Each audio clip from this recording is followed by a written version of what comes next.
Towards the end of the Season of the Risen, my friend Mojito reached out to me asking if he could take part in the next Day 1 raid in Destiny.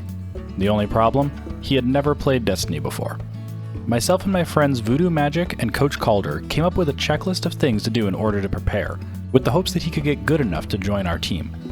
With only a single season before the next raid, Mojito set out on his quest to master Destiny. At the start of the Season of the Haunted, a new dungeon named Duality was released. This was a perfect opportunity for Mojito to experience blind encounters. Doing new content blind, where no one knows any of the mechanics and teamwork is needed to figure them out on the fly, is great preparation for a Day 1 raid. Coach joined Mojito and I as we answered Erismorn's call and dove into Callus's mindscape. We immediately hit a roadblock and struggled for a bit to get out of the first area. Well, we've been defeated. We can no longer progress. Oh no, what are we gonna do? Up. We'll just never get out of it first. Well, we tried. What the hell? I mean, there's two other things that are lit, right? So if you can get up there and get lit, and then light the other ones, maybe? Coach eventually figured out that we could shoot the bell to swap to the Nightmare Realm. However, once we got there, the struggle continued. If I can shoot it as well. Nope, that wasn't it. Killed instantly.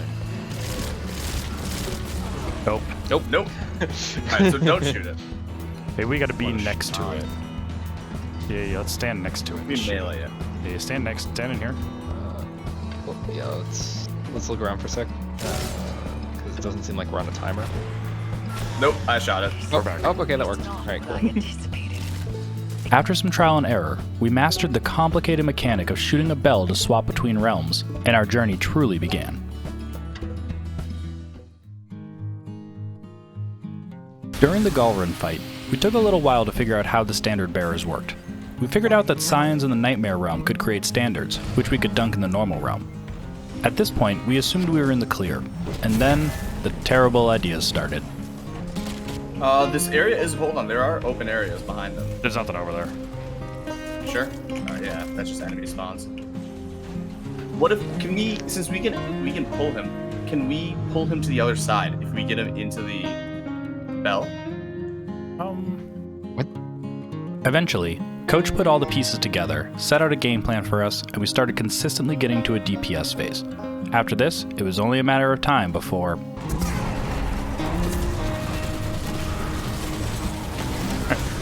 Hey. He's dead. We did it. Come back. And chest. Yay. Ready. We continued diving deeper into Callus's mind, where I discovered the true boss of the dungeon. Slides. Perfect.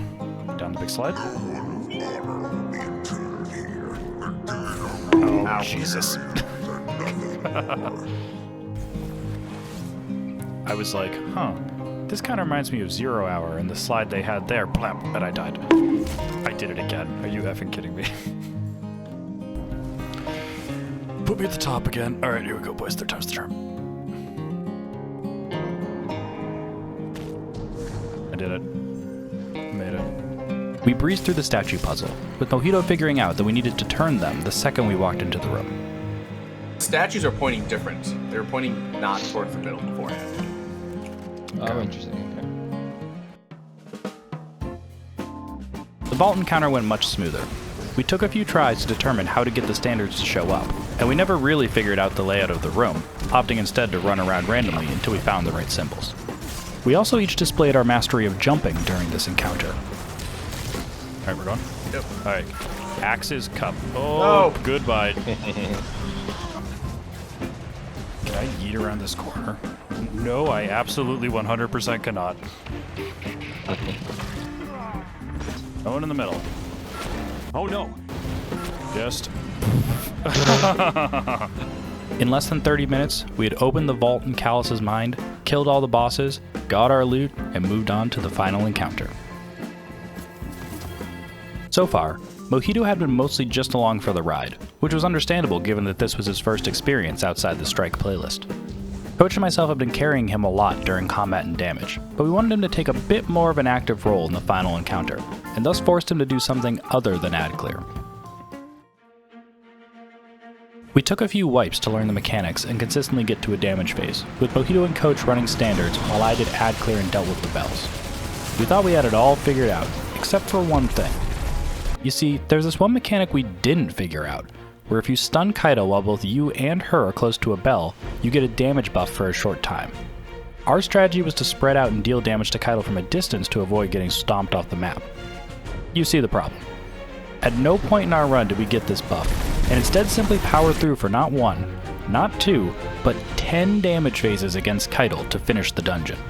We were in this single fight for over 45 minutes without wiping. It was mind-numbing, it was dumb as hell, and it was awesome. So there you have it, Mojito's first blind Destiny experience and the first step towards his goal of doing a day 1 raid.